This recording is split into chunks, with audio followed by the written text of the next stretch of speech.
महाराज जी, मैं प्रभु की कृपा से साधना में प्रयासरत हूँ।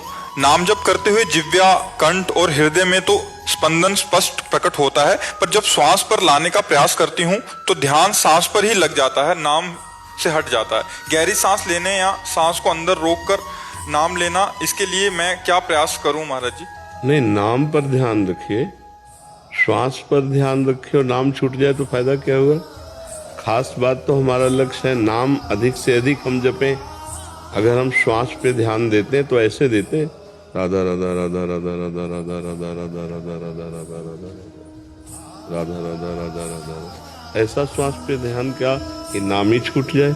नहीं, नाम श्वास दो बिलक चलत है, इनको भेद न मोको भावे, श्वास नाम नाम ही श्वासा, नाम श्वास को भेद मिटावे, तब रोम रोम और रग रग बोले, तब कुछ स्वाद नाम को पावे।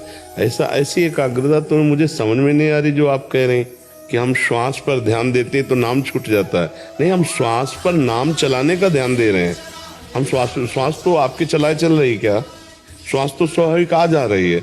हम उसको थोड़ा लंबा खींच सकते हैं, उसे थोड़ा कम समय में जो श्वास हमारी निकल जाती है उसे हम थोड़ा लंबा समय लेते हैं। तो नाम के बल से ही तो लेते हैं कि हम 10 बार जहाँ नाम था वहाँ 12 बार नाम ले लिए, 15 बार, तो नाम छूट गया तो श्वास का मतलब क्या रहा। मेरा समस्या ये है, एक ही जगह पे रह जाता है, या तो श्वास पे आ जाता है या फिर नहीं। हम कह रहे हैं श्वास पर अभ्यास क्या, वो तो स्वाभाविक चल रही है, श्वास तो आपके चलाए नहीं चल रही, उसको जो हम लंबा खींचते हैं तो नाम के बल से ही तो खींचते हैं।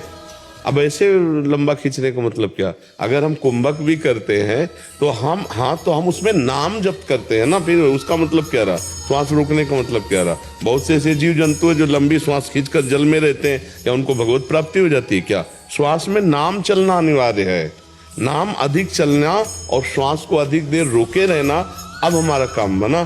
श्वास को केवल रोके रहे तो बहुत से ऐसे जीव हैं उनको भगवत प्राप्ति थोड़ी होती, मिट्टी में है, जल में है। हमारा लक्ष्य है नाम अधिक चलाना।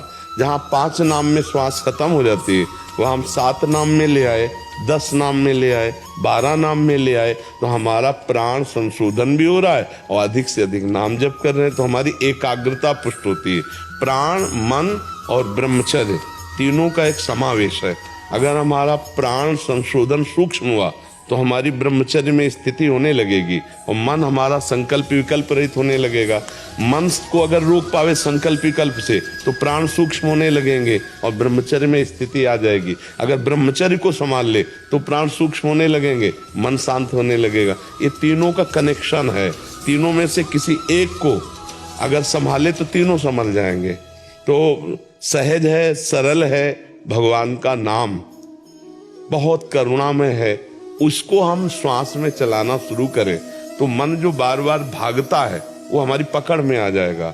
और मन को रोकने का तरीका है कि जहां मन भागे और आप जाने तो आप देखना फिर मन लौटालना नहीं पड़ता, वो तुरंत वहीं आ जाता है। तो जब जब भागे तो सावधान रहो, आप जान जाओ कि भागा तो ही वो आ जाएगा। अगर ऐसा नहीं समझ में आता तो जहां जहां मन जाए वहां से हटा हटा कर नाम में लगाओ और अधिक से अधिक नाम श्वास में, जैसे हम ऊपर खींच रहे हैं नाम हम बढ़ाते चले जा रहे हैं।